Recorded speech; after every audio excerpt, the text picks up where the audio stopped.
Very well. I have grown up knowing actually it as an entity or source for my school fees, for my tuition at some point. And I was promising myself actually when I grow up, maybe it's one of the things I will venture in, and perhaps it could bring some income on table, maybe for productivity and also servicing some of my entities as we grow up. Coffee is one of the main product, or I can say commodity in the country and also across the globe, that is helping out very many people, the middle class, even the poor people, to actually sustain themselves in the country. We're going to dive into assessment of coffee production in Uganda. Discussing this with me is Martin Nomwesigua, who is the director of Enough Coffee in the country. Thank you for joining us at Smart 24 TV. You're very welcome. Thank you for having me here, Rita. Yes. It's my pleasure. Do you have a story like mine? Yes, I would say close, not exactly like yours. Coffee. Yes, about coffee. I think it is important to say that when I was growing up, my mother always told me how before she went to school, she was always tasked to first do her fair, work or portion of, digging up in terms of the coffee plantation from my grandfather's side. And until she could finish that, she couldn't go to school. So it helped in terms of paying their tuition, but also in sustainability of the family. Just like me, it paid my school fees, I can say, from maybe P1 up to even university and up to now. So when I was growing up, I'm now old, I can say I'm the one now investing, helping out at least how we can see our family gets more coffee around the table. And let's kick it on the general assessment. What has been your observation around the coffee industry? Yes, I think that's a good question, first of all. The coffee industry in Uganda is still, even though we have had coffee throughout the years, it is still young, it is growing, and more promising with potential.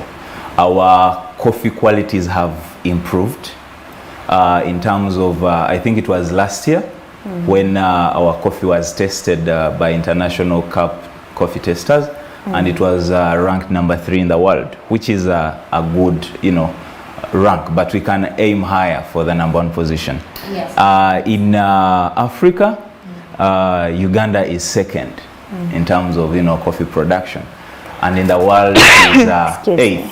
So this shows there is we've come a long way, but again, where we're going, we are now seeing there. So the assessment is, this is a young industry. It is still a budding industry with potential. It is not yet so much cluttered, I can say, in terms of too many players, especially when it comes to value addition. Most of them are still at grassroots farming and a bit of middlemen. When it comes to actual value addition, and that's where money is, we still are lacking. So that's what I can say. And that's where you are. And we'll be diving there. Yes. And when we speak of coffee, now we are talking about Robusta, Arabica in the country, because those are the main things that are happening in the country. But people do not know what is Arabica, what is Robusta. If you could differentiate the two for the public engagement. So in simple terms, really, Arabica, maybe I should start with a Robusta, because it is what is more associated with Uganda. A Robusta coffee. So Robusta coffee, first of all, is considered to be an indigenous species in Uganda, whereas Arabica was introduced in the early 90s by the government. It is majorly associated with Ethiopia, as opposed to the one we had here previously as Robusta. So Robusta, on the other hand, grows on low altitude, where you find, and that is the large part of Uganda. So you'll find that it is largely grown in Uganda compared to Arabica, because Arabica requires a bit of high altitude for it to grow well, but also to bring the natural and good taste that comes with Arabica. Then on the other hand, when it comes to now, many people will always want to know how about the money bit of it. Arabica commands more of a good price compared to Robusta. Okay.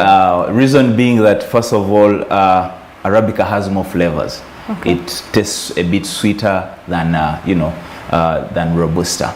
So that is how I can. So can I easily, say that growing up we've been having Robusta or Robusta coffee, yes, not Arabica? Yeah. Okay. Because if you're talking about the sweet part, I think I've not.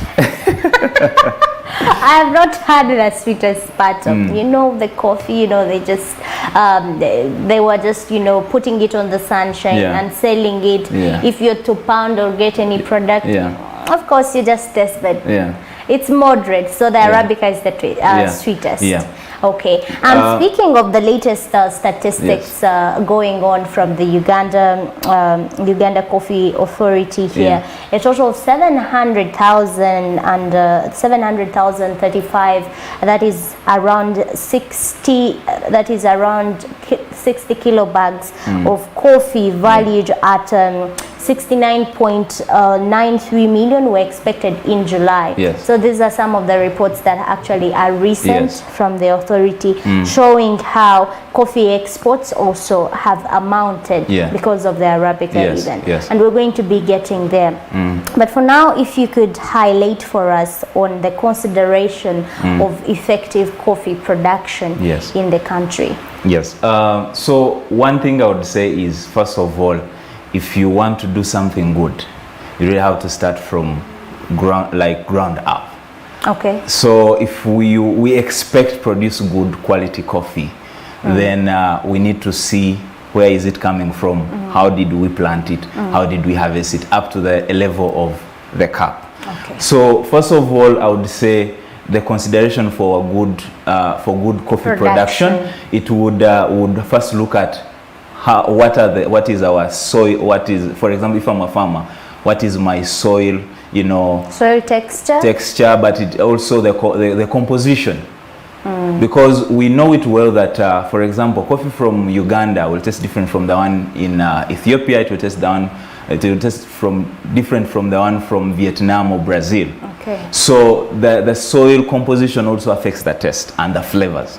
Then so we need to know, if you are going to plant, what is your soil composition.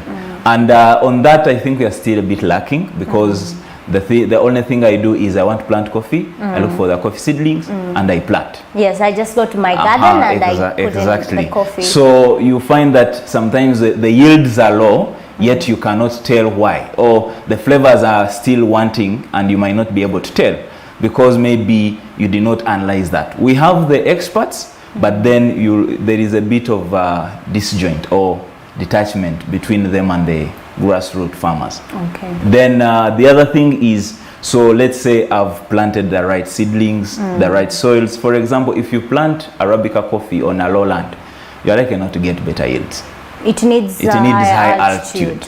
So those are high altitude, we mean much rainfall? For example, sunshine? How could we tell high altitudes? So for example, when it comes to high altitude, you'll see in Uganda, majorly Arabica coffee is grown in around Mount Elgon, on the slopes of Mount Elgon, on the slopes of Rwenzori. Those are raised lands. Okay. So first of all, why the high altitude is, we believe in the coffee, the more the coffee crop struggles to grow, the better the taste for the coffee. So on a high altitude, on a mountain, it's struggling to grow. It somehow struggles. Remember, the higher you go, the less the oxygen levels, it's very supply. Cool. The cooler it becomes. At least I remember yes, but that. Also the supply of the oxygen will reduce and all that. Okay. So you'll find, of course, crops take in they breathe in carbon dioxide and all that. But then you'll find that they are struggling a bit. They find a bit of hardship. Okay. So that struggle makes them even produce a bit of fruitiness, the taste, to the fruitiness of the beans in terms of how they will taste, and this will form also into the coffee profile. So you'll find that is important. You need to know, am I in a flatland, lowland? Then you need to go for the Robusta, because how that about one thrives getting well. the soil from a high raised area and then transferring it to my low area? How can it improve productivity? Now there? that Can one it do could magic? be, yes, that one could do, like maybe you've transferred fertile soils to less fertile, land, and it will boost in terms of, maybe productivity. But when it comes to Arabica specifically, you need raised land, not just transferring the soil. Okay. It should it be will raised. still not Yes. grow even Yes. when I transfer. Even if it grows, you'll not get the desired results. Okay. For example, why Ethiopia is more associated with Arabica coffee is it is not to be more of a mountainous area. It is in its profile. Ethiopia is more mountainous than Uganda, than even I think any country in the region. So that's why they are always, it is associated with Arabica coffee. Whereas in Uganda, the major coffee profile, you'll find it is Robusta. Though our production in terms of Arabica has also grown over the years. Okay. Yes. Okay, and we're also still on to effective production of Yes. coffee. What are some of other engagements that one has to consider? Yeah. Let's begin from, I think, the grassroots. Yes. I need to have the coffee seedlings. Yes. Do I have to have the already seeds? What do I have to consider first? I think if you're going into the coffee farming, Yes, coffee farming. For commercial reasons, and I think that's why even the government is pushing us towards to reduce the small scale subsistence kind of farming, hand to mouth, you only sell to feed the family, nothing more, is you should look at somebody who knows what to do, instead of saying let me grow it myself. If you don't know, for example, let's say Martin, I'm venturing into coffee farming, it is not okay for me to say I will grow the seedlings myself. I'd rather look for a bed that has, good seedlings, and then also consult with the experts. Then I get the right seedlings for my soils. So that is one. Two, then you have to make sure you plant on time. Planting on time. Yes, planting on season. Yes, on season. Okay. So that you find if you miscalculate, you will put them in the soil and the sun might come up and then they will burn. What are the seasons? In Uganda we have 2 seasons, and that is, I think, why we are blessed as a country. Okay. So you'll find the next one we are now looking at the August. Depending on where you are, it might start even in September, also due to climate changes really, but it is supposed to be starting in August. So this will be season. Is it the first? This is the second season that closes the year. Okay. Yes. So if you realize we've been in a drought. Yes. Because and in Uganda we have dry season and wet season. We are now crossing to the wet season where people are supposed to be planting and stuff like that. So if I'm planning on growing coffee, my land should be ready now.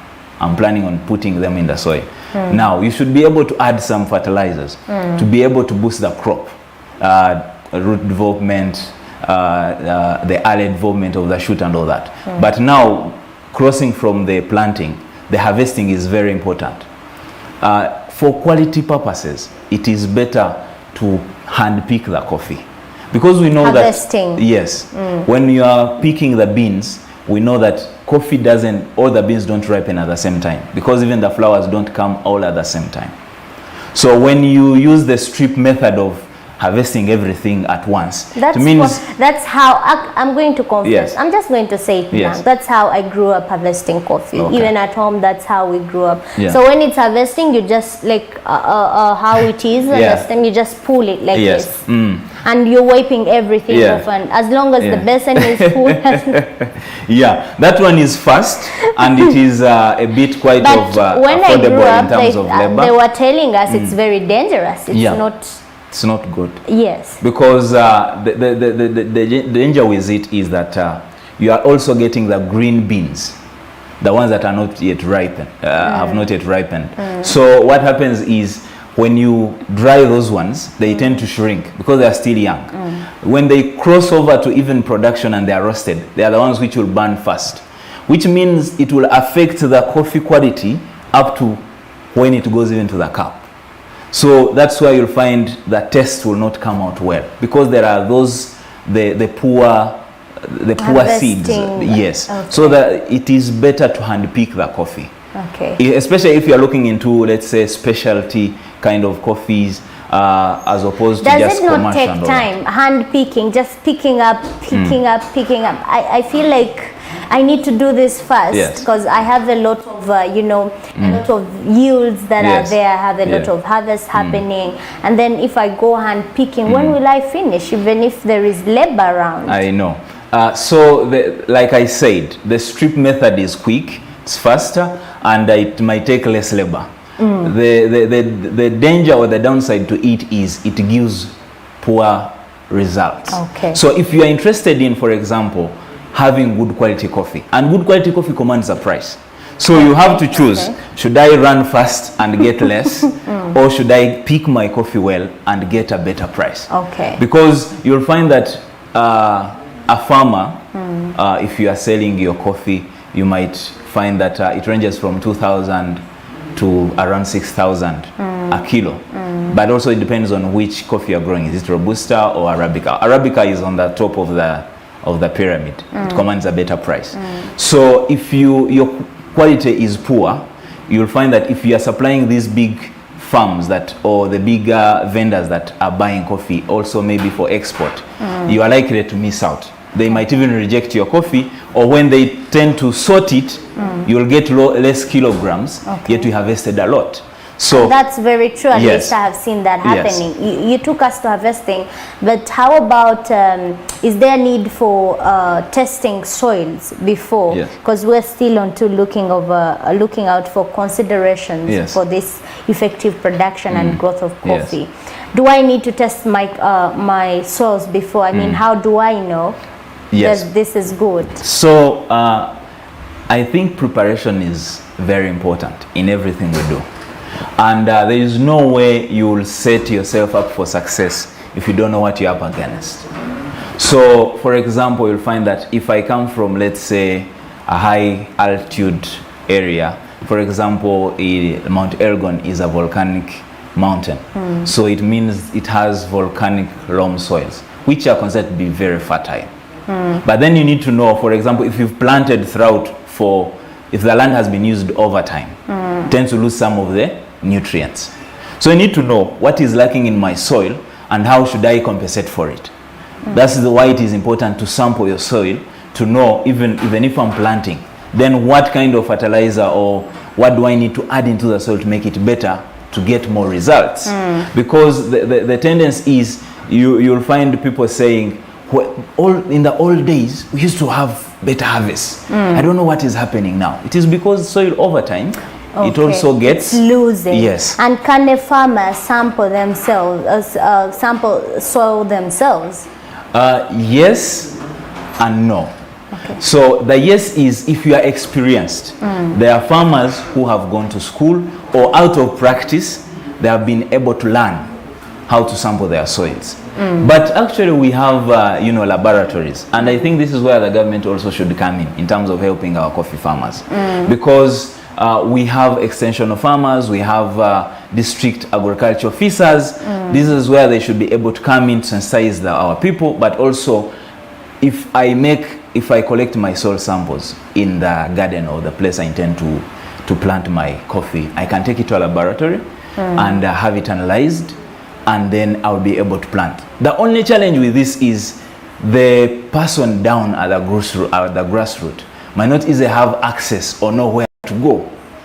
Because first of all, I think the other challenge we have in the coffee industry is access to information. And information, I also mean right information. So I'm a farmer in, let's say, Bundubujo in the Rwenzori regions. Do I know who I should talk to when it comes, let's say I'm experiencing some challenges in my farm, the leaves are withering, or there is a wilt, or they are yellowing, or there is a mold that is cropping on my crops? Who should I contact to? What should I do? So that I'm able to know even, is this a disease or not? Okay. So that is still lacking, and this has affected our farmers greatly. If you talk to some of them, they will tell you how these coffee diseases and pests have really affected them, because and they really don't have where they to don't have run where to go. Exactly. You even don't know the information. Okay. Yes. And we get that, Martin. Thank you so much. And we're still assessing the coffee production in Uganda. At least we have handled considerations of growth. And when we do return after the break, we will also dive into a little how the parish development model actually is likely to help farmers, especially for coffee farmers and production in Uganda. But also, we're going to be looking at value addition. So do not touch your remote around there. Coming up is Bahati Ali with analysis briefly in Kiswahili. We do return shortly.